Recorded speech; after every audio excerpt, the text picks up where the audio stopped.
Welcome to the Blokes podcast. I'm Adam. And I'm Greg, and we sit down once a week to shoot the breeze. We chat about anything and everything. Sports, films, drinking, politics, music, etc. So sit back, crack open a beer and enjoy.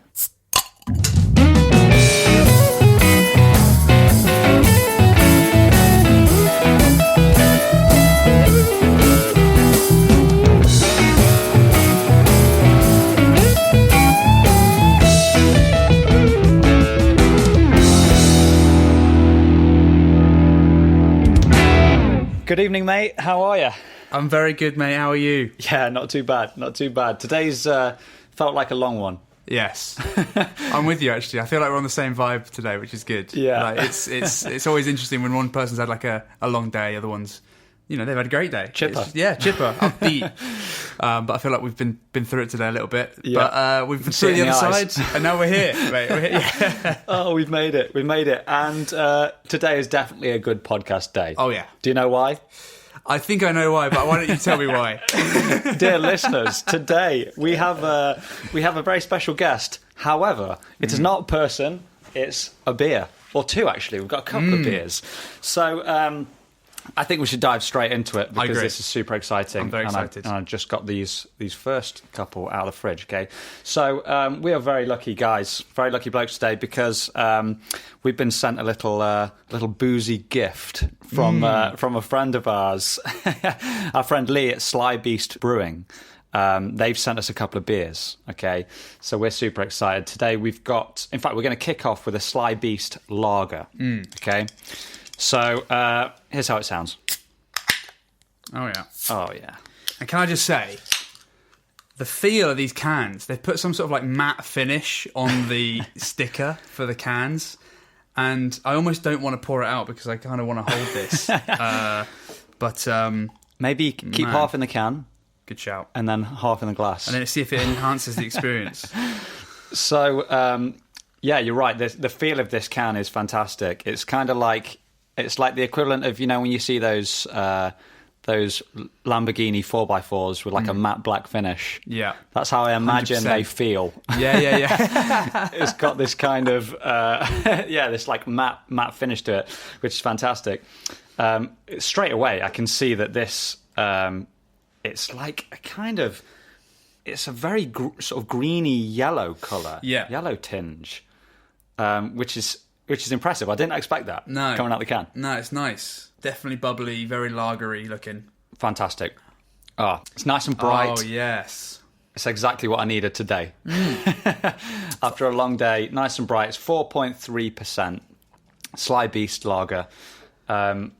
Okay, so a little bit about SlyBeast. The two words that make up the name SlyBeast are the names of two dogs, okay? So these two little dogs live in the brewery, right? I'm sure they've got lucky dogs dogs and stuff. You lucky dog. So one's called Sly, one's called Beast, and hopefully we're going to meet these guys when we go down to the brewery, because the brewery is based at the Ram Inn in Wandsworth. So I think after they started going for a few years, they've kind of moved premises, and they're now at the Ram in Wandsworth, which as of, in fact, probably when this podcast comes out, the pubs will be open and we'll be able to go down there. So if you're listening to this, we are now in the Ram Inn in Wandsworth, having a great time. Right now, yes.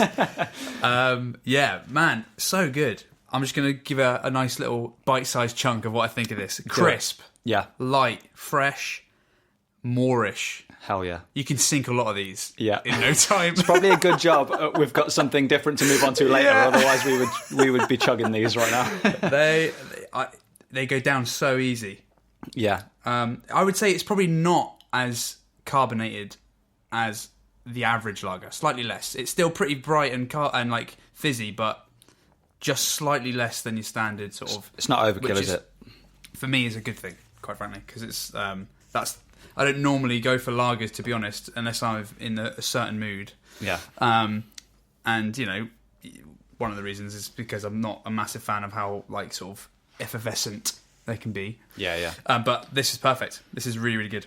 Fantastic. I can see me drinking these at a barbecue first thing back from work. Just trying to decompress from the day, which is kind of exactly what I'm doing now. Yeah, right. So it's really suiting the vibe at the moment. I think recently there's been a bit of a trend, hasn't there, for lager to be like to lean more towards the ale side and to try and compete with ale. And I like that they've not tried to do that. Sure. I like if it's a lager, I like a lager. If I'm in the mood for that, you know, a barbecue or first thing back from work, I don't want something too heavy, too crazy. Yeah. This is perfect, especially if I'm like eating some chips or like, you know, nachos, guacamole, something like that. I'm like, I don't want something that's fighting. Yeah, you know? for sure. Yeah, just a nice, flavoursome lager, and that's exactly what this is. Yeah, top marks. 100%. Well done, SlyBeast. Yeah, big and thank time. you again for sending this through. I can't wait. As much as I'm loving this one, I can't wait to try the next one as well. But we'll get there later. We'll get Yeah, for sure. there. Patience. You know what we should try it with now? We should try it with these little snacks I've got. Oh, we got pub snacks, have we? Yeah, man. Oh dear. So I was in the supermarket the other day, and they, you know how at the end of the aisles they sometimes have like different cuisines that they're trying to like shift or whatever. Sure. And there was the end of an aisle in this week. There was American stuff. So there was like Twinkies, big hot dogs, you know, all the American stuff. Excuse me. Clearly, like there is still some There is combination. definitely still bubbles in there. There's definitely a little bit, yeah. Yeah, they had all the stuff, even like the cereals that are like 99% sugar, like Hershey's Kisses. Sure, a big bowl of sugar, basically. But the thing that caught my eye was beef jerky. Oh, yeah. So I looked at this beef jerky, and it looked fantastic, but there was an English equivalent sitting next to it. And I was thinking, okay, I'm going to go English. Just because of the air miles, locally sourced, whatever. Got it home, turned it round, and despite the massive Union Jack flag on the front, turns round and it says, manufactured in the UK using EU pork. Oh, dear. So I might as well have just gone for the cheaper American, like, mass-produced thing. So this is actually like bacon jerky. Interesting. Go for it. I'm going to go in. I don't want to big myself up too much, but I like to think I'm a bit of a jerky connoisseur. You are, definitely. You've made some incredible jerky in the past. Oh, that's definitely pork. Yeah. Wow. It's sweet. Holy hell. Yeah, they've done a really sweet. It's like caramelised or something. I've just realised it's the first time we've eaten on the podcast. We're going to have to like... Yeah. Keep chewing to it. Yeah. We're splashing in the mic. It's awesome. I can't believe we've not done bar snacks. On season 4, we've done everything we could possibly do in a fake pub. I mean, virtual pub. Yeah. It's not fake, it's real. It's real in our hearts. Yeah. Real where it counts. But yeah, a bar snack is a crucial element to that. And these are good, you know. They're like oilier than a normal thing. They're a bit sort of softer than a standard jerk. Yeah. But I quite like a dry jerky. Me too. I like to be chewing a piece for a good couple of minutes. So yeah, it's a funny stupid little story really, but I used to love beef jerky when I was a kid. Well, I still love it now. I've always loved it. But like in my hometown, it just wasn't a thing. Obviously, in the UK, it's not really a massive thing. It's more bigger now, I guess. And I would bring home stuff from America, or my dad maybe would get me some when he went to America. Yeah. So I'd have these massive bags. They sell it in like bulk. Anyway, I'd be giving it out to mates when they come around for band practice or to play on the PlayStation or whatever. And I'd be like, whoa, don't eat it. Like they're shoving it in their mouth, they're chewing, swallowing it straight away. No. Yeah. Savour it. Put it in your lip, like it's like some tobacco that you're saving for like an hour. And you just savour that thing for at least 5 minutes, you know. Like you're on a farm and you've only got a finite amount in your pocket before you go back to the tractor or the trailer or whatever where it's... Exactly. So yeah, I've taught many a guy to savour their jerky, which...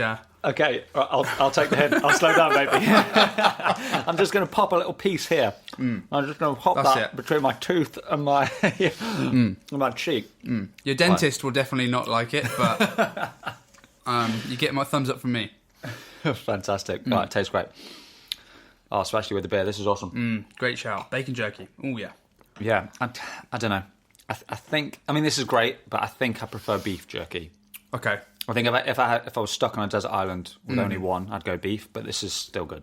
Let's explore this just for a little bit longer. Okay. Beef jerky or biltong, first of all, just get that argument. Is that the same thing? No, so one's South African Okay. Cured, and then beef jerky I think is technically dried. Okay. Would you know the difference if you had them? Thinking about it now, yes. Yeah. So biltong's generally spicier, drier, more heat, less sweetness. Right. And the meat, you can get really big, thick chunks because it's cured. So, like with jerky, you tend to not be able to do that because obviously the thicker it is, the longer it takes to dry. Right. Whereas if you cure a meat with salt and spices and stuff, you're good. But do you have a preference between those two ideas? Now that you've mentioned it, I think in fact the first time I had biltong was with you as well, because there was a South African shop near where you used to live, wasn't there? Where you've got like loads of that sort of stuff. Yeah. I can picture it in my mind now, actually. Yeah. I do like biltong. I think, again, if I had to choose, I'd go jerky. Yeah, same. Just the sweetness. Yeah, I think so. And you can make it spicy as well. Yeah. But, I'm with you as well. So didn't you make a whole load of beef jerky? Yeah. You do it occasionally, right? Yeah, I used to do it in the oven. It's really easy to do. You could just get like a cheap beef joint with like no fat in. Because they tend to sell like the crappy beef joints with no fat on because no one wants them, right? Yeah. And they're super cheap. But you don't want fat when you're making beef jerky because it just goes off. The meat doesn't, but the fat will. Right. So basically you get that, you chop it as thinly as you can, marinate it whatever you want, some sort of like soy sauce based or Worcestershire sauce based marinade for a day. And then you just dehydrate it somehow. So we used to use my oven on the lowest setting. I have the door open. I probably killed at least 3 polar bears doing that. And your electricity bill, your gas bill is enormous. Yeah, it's terrible. So now I've invested in a dehydrator now, though. Right. So, and that that's probably still pretty bad because it's on for hours, but at least it's not just leaking into the environment. Yeah. So, and that's really good. And Sweet. I go through phases. I go through beef jerky phase. I'm not in one right now, but I'm sure I'll hit one soon. When the sun comes out, I'll hit it. Yeah. Amazing. Yeah. It's worth doing. You can it's one of those things that you just, every time you do it, you tweak it slightly and then you just hone that recipe. Yeah, we were talking a few episodes ago about picking a dish and just trying to nail it. Yeah. Beef jerky is one of those things. The next thing I want to do is try and do like salmon. Like teriyaki salmon, cured, like dried salmon, really thin. Yeah, I've seen that, recipes of that. I haven't done it, but it looks really cool. good. Yeah, let us know how it turns out. Yeah. That sounds awesome. I guess the English equivalent is like pork scratching, isn't it? Yes. That's definitely the English pub snack equivalent. I think so.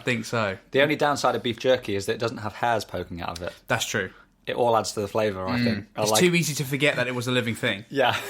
Yeah, I'm with you on you that. need a constant reminder that this was alive. Something's died for you to enjoy this, which is okay, but just don't forget it, I'm trying to think of foods that I would eat with hair on more readily than pork scratchings, and I can't think of one. I just think it's just so ingrained in me that it doesn't matter that it's got hair on it. It's just eat, boom. Yeah, I think it's probably the only food that I've ever eaten that's got hair on. Yeah, I think you're right. On purpose, anyway. Yeah. I mean, lots of restaurant meals, I'm sure I've eaten hairs, right? Sure. Oh, yeah. Accidentally or on purpose, if I've like somehow annoyed the waiters or something. So, dude, are you not going to congratulate me? Oh, God. I mean, I've only gone and won the bloody Premier League. I mean... Oh, God, we're not going to this again, are we? I thought we left this long and dead in the dust. Yeah, well done. Thanks. Thank you. Well done. You deserve it. I say that like I've done anything other than like watch a couple of games on TV. But wasn't for your support, mate, they would have crumbled. Exactly. Man City would have been nowhere without me, baby. They were on a losing streak for at least the last month. Before I started supporting the team. But yeah, it's been a cool experiment. It's been good. I'll be honest. I lost track once City opened up like a good lead. Same. Because they've had 10 points on everyone else for like at least the last month or two. Yeah. So since then I've been like, it's in the bag, baby. So I have lost interest for sure. But first half of the season was great when there was a bit more fight in everybody else. Yes. That was great fun. And I think we're still on for the quadruple. Am I right in thinking that? Carabao, we've won. Yeah. Premier League, we've won. In